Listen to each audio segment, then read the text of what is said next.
Hey y'all, welcome back to Unapologetically Visible. I'm your host, Christina Olivarez, award-winning visibility leadership coach and founder of the Social Butterfly Gal and Hustle and Socialize. And today I'm giving you the permission slip I wish someone had handed to me over a decade ago.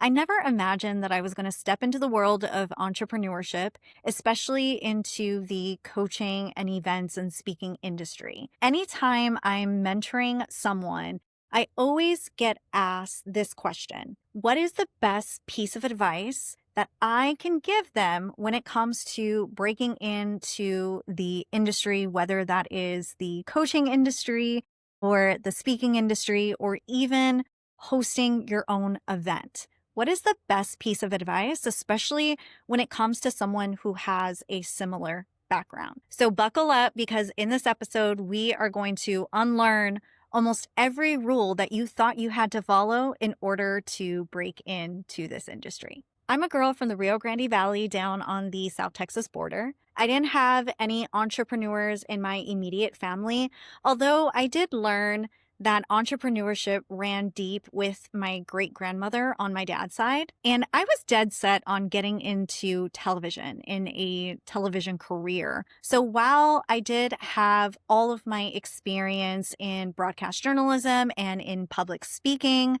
I also had this knowledge of being very digitally savvy. And so whether it was in leadership coaching or business strategy, speaking, or building a platform, one thing that I was learning throughout my career is that these platforms in particular were always dominated by decades of frameworks, voices, and standards that were never built with us in mind. They were never built for our cultural nuances, and they definitely weren't built for our visibility, especially when it didn't fit the mainstream mold. So today I want to walk you through how I navigated this space and this industry, all of the highs, the heartbreaks, the moments I almost quit and sometimes kind of want to, but have to pull myself back up. And I want you to walk away with 3 shifts that you can immediately make in your journey, in your entrepreneurship journey, to stand more fully in your power.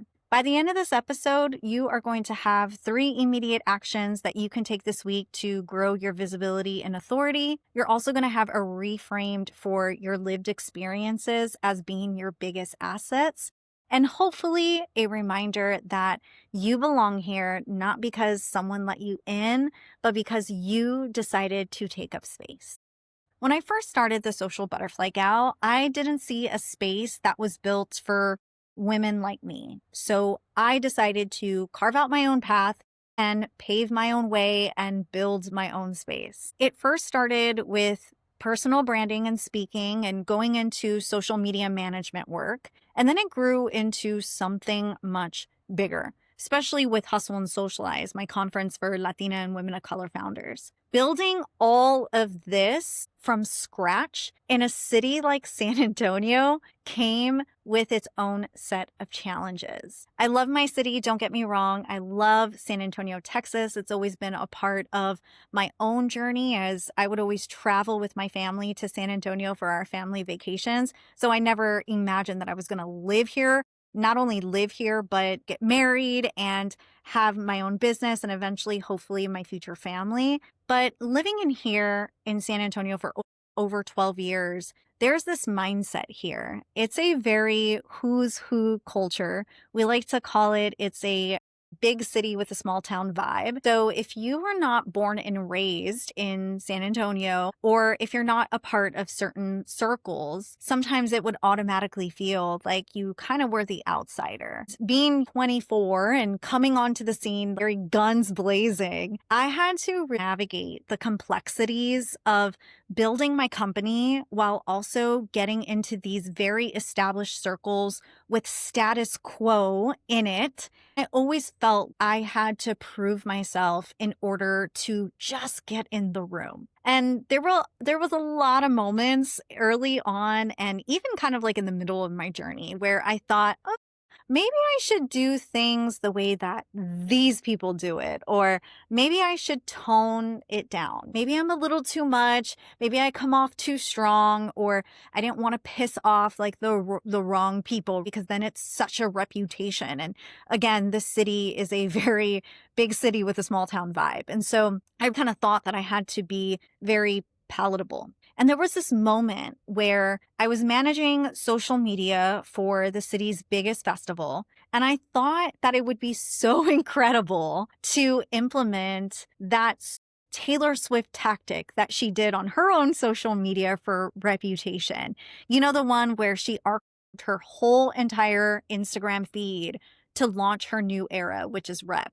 And so the client I was working for was also entering a whole new era and chapter. They were really kind of doing things a little grit and gritty, and it wasn't really like status quo. And I thought, oh my gosh, what better way to signal than to completely refresh their feed? But the night that I did that, some people who knew that I was the one that was managing the account went online and accused the client of erasing history. And even though I knew that my intentions were good, I was terrified. I stayed up all night on Twitter, very guarded. I was looking at the comments. I was feeling scared, humiliated, and misunderstood. And mind you, this was my very first time that I had that opportunity to get in the door, to actually prove what I'm worth. And I think around that time, I was maybe in like year 3 of my business. So I was implementing everything that I learned. And throughout that night, I felt scared. I felt like I did so much harm, which was so silly because it was literally like archiving the feed. You could always unarchive that. But that moment taught me something huge. When you take a bold action, when you trust your gut and make a decision to take that bold action, especially in the public eye, not everyone will understand your why. But that doesn't mean that your why isn't valid. You have to trust your strategy even when other people are committed to misunderstanding it. And that's why I always say that your lived experiences, even the hard, the messy ones, they're not liabilities. They're your training grounds. They're that moments that sharpen your instincts and give you the kind of wisdom that you can't buy in a course. So one of the best pieces of advice that I always give people is the second that you start erasing parts of yourself to fit in, you are also erasing the thing that makes you unforgettable. And I've had my fair share of public failures along the way. Again, you don't get to be in business for 10 years and more if you haven't had a public failure. That's why sometimes I always feel a little weird with the whole "you're killing it" vibe, because I've had so many moments in my career where I've had events that didn't sell out and, we were just like scrambling to get butts in the seats.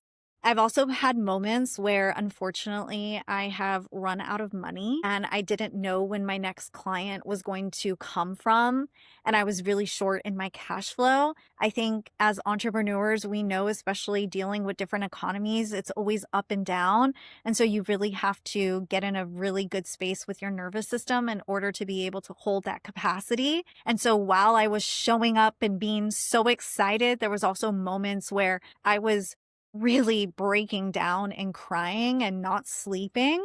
I've had talks where I'm on stage and mid-sentence, I froze and completely just like winged it. And I've also had, some coaching offers that no one bought.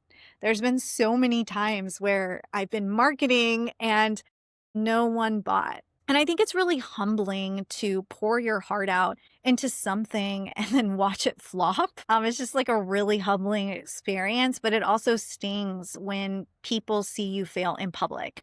And I think that's also one of the number one reasons why so many people do not want to put themselves out there, because they are scared to actually fail in public. And even after 10 years, right, there's so many moments where I still fail in public. I mean, I can tell you, like, recently, maybe about 2 or 3 months ago, I was dealing with a very, very hard time, a hard, event era, if you will, for Hustle and Socialize. And I had to stay committed to showing up every day but also to be very vulnerable and to allow for people to know a little bit of what is actually happening and what's going on and be a little bit more transparent. And it's really, really scary because you don't know how people are going to perceive you.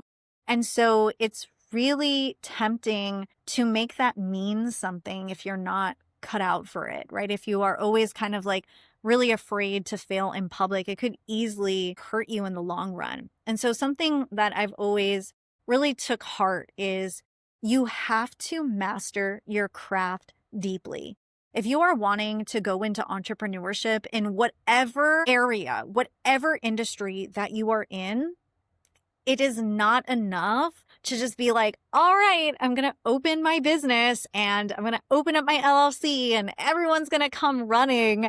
You really have to master your craft. If you are not constantly like feeding yourself and getting to a place where you're understanding all of the industry ebbs and flows, then you might just crumble very quickly because it's not enough to just be passionate. I think, it's beautiful that we are so passionate about the work that we're doing and we're very passionate about helping others, but you need to study your industry like if your life depends on it. And that comes with the ability to invest in yourself and not just invest in the knowledge, but actually put yourself out there and take inspired action from everything that you're investing. I've never been afraid to invest before I was ready. I never had this notion of, oh my God, I'm not ready. I'm not ready for a business coach. I'm not ready for this. I mean, maybe I've had a question like, oh, I don't know if I can afford this, which is completely natural. I, always say like, it's you, like when you're investing, you really have to understand like how the ROI is going to like be tenfold, right? But a lot of the ROI comes from what you put in, especially if you're going into the coaching route. And so I hired my first business coach out of London about a year after I started my company. I was in business maybe for about a year and I was just always investing. I was investing in coaches, programs, workshops, because I believe that I am not here to walk this alone. But one thing that I think is super important is you have to understand that when you're investing in a coach or you're investing in a program, you really have to take the time to actually implement. You can't just funnel all this information and do nothing with it. And so sometimes I knew that proximity was going to take me way further than any type of textbook or business course. So I knew if I could pay thousands of dollars to sit and get a front row seat at someone who is incredibly amazing at buyer psychology or sales psychology or just, nervous system regulation, if I knew that I could get into their world and not only just learn from them, but also learn the ins and outs of how to tap into their network, then I knew it was really important for me to invest. And so I really took the time throughout the decade of my company, if you will, to really invest in my industry, invest in the things that I was doing in order to coach my clients better, to build better events. I mean, there was a lot of times where I would volunteer at conferences so that I can be behind the scenes for a lot of these conferences and see kind of like how they do their teams, how they do their run of show. What does it look like to go beyond the programming? And I was investing in flights, hotel tickets, you name it, because I knew that this was going to be very important for the growth of not only my company, but for the growth of who I am as a human. And so I made sure that I studied their frameworks and just studied their craft and the way that they do their craft. And so another piece of advice that I can share is it's important to invest in your visibility early. Don't wait to feel ready to get on podcast stages or collaborations. I mean, there was tons of times, even just starting this podcast, I've been a guest on so many podcasts, but I was so nervous about not feeling ready to start my own until one day I was just like, F it.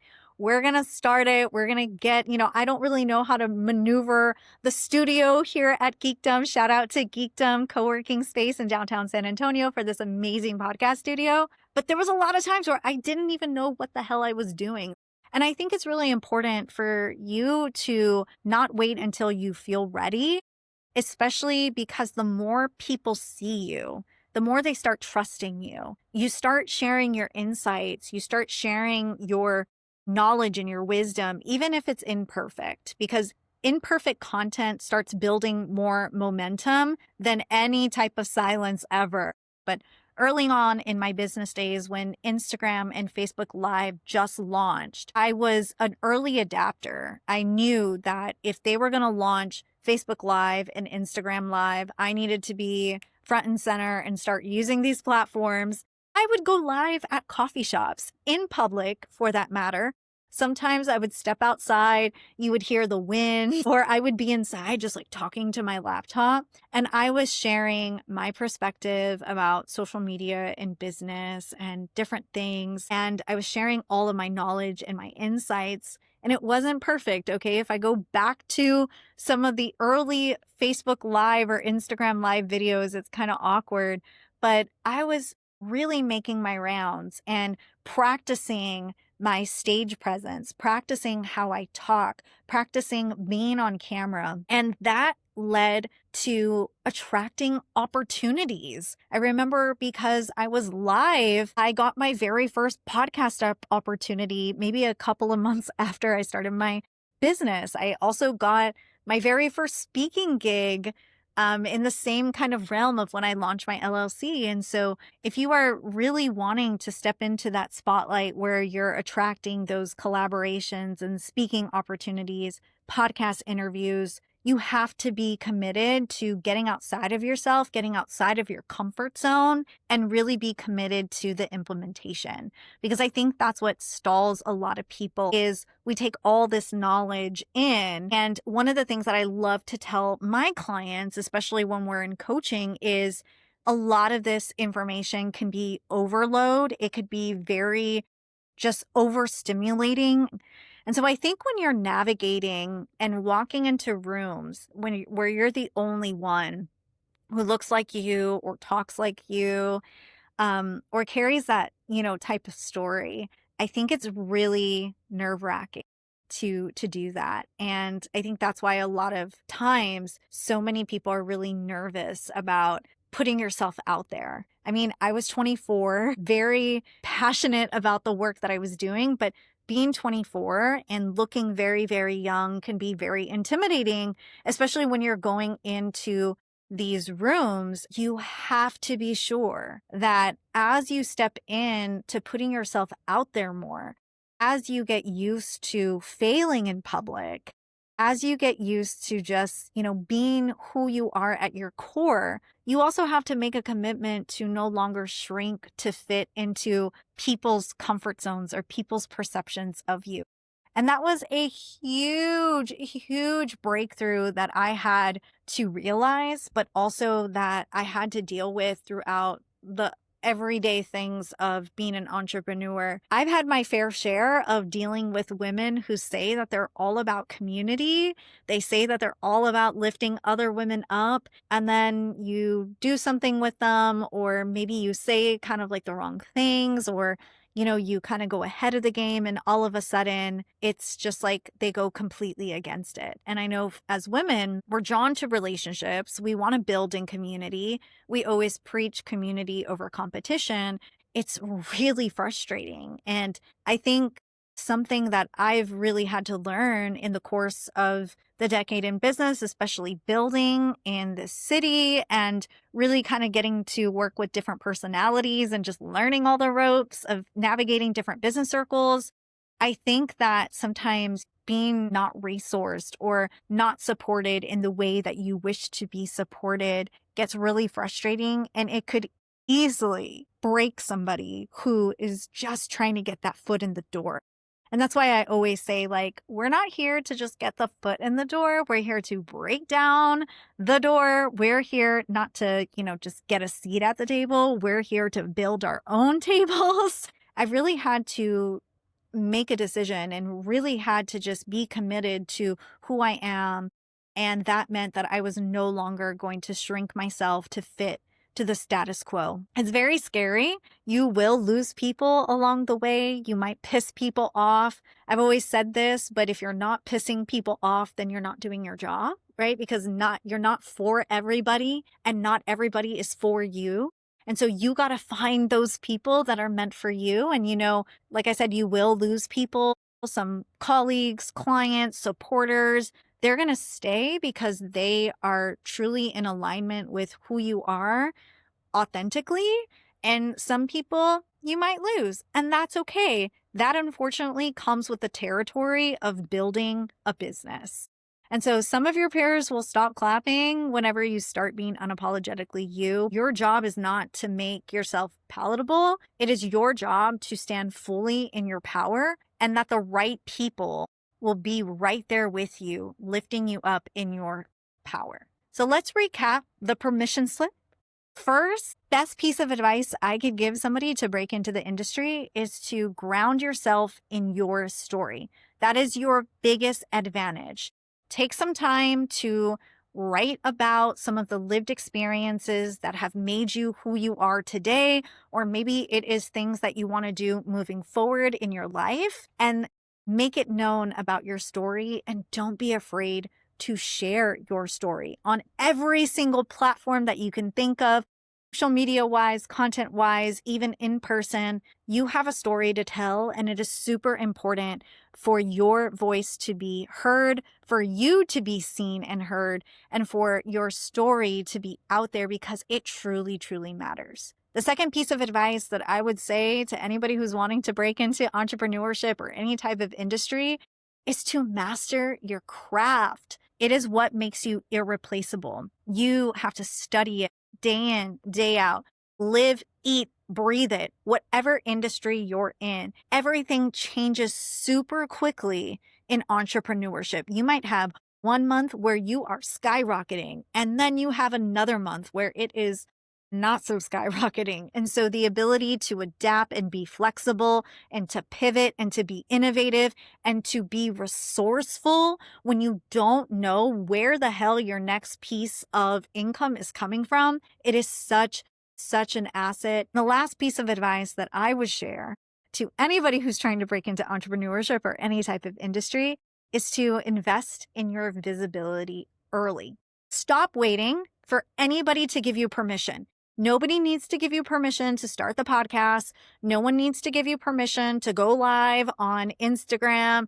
You don't need permission to record anything. We have it at our fingertips. All you have to do is press that record button and start investing in your visibility early. This is not the time to wait. This is not the time to play small. Our visibility is so important. It's revolutionary. It is super, super crucial in today's economy, society, you name it. And so now is not the time to wait for somebody to give you permission to do something. Right now, the first thing that you could do immediately in 24 hours is to go on your Instagram story and introduce yourself to your followers if you've never done that at all. If you've never been on camera, if you've always just been kind of like a typer or somebody who just is like a faceless person, it's really easy to get into that mode where you're not going to be visible at all, but really take the time to invest in that visibility, because it's going to have ripple effects from years to come. And so what I want you to remember the most is that you don't have to wait for the industry to make space for you. You can build the table, you could set the tone, and of course, you can invite others in. If you resonated with this episode, please subscribe and leave a review. This helps the podcast reach more women like us, women who were never meant to stay hidden. I also would love for you to share this episode with someone who you love, who's been quietly questioning whether she belongs in entrepreneurship or even in the space and the industry that she's in. And then send me a DM on Instagram. Take a screenshot, post it to your story, or send me a DM and tell me which of today's 3 actions you're committed to doing in the next 48 hours. And if you're feeling the call to go deeper, to recalibrate your personal brand, your leadership, or your visibility, and live a business from your truth and your joy, I would love to support you through one-on-one coaching, If you send me a DM or email me, I could personally share how I can guide you and support you and walk alongside you in your next season. I'll see you next week for another conversation to help you stand unapologetically visible.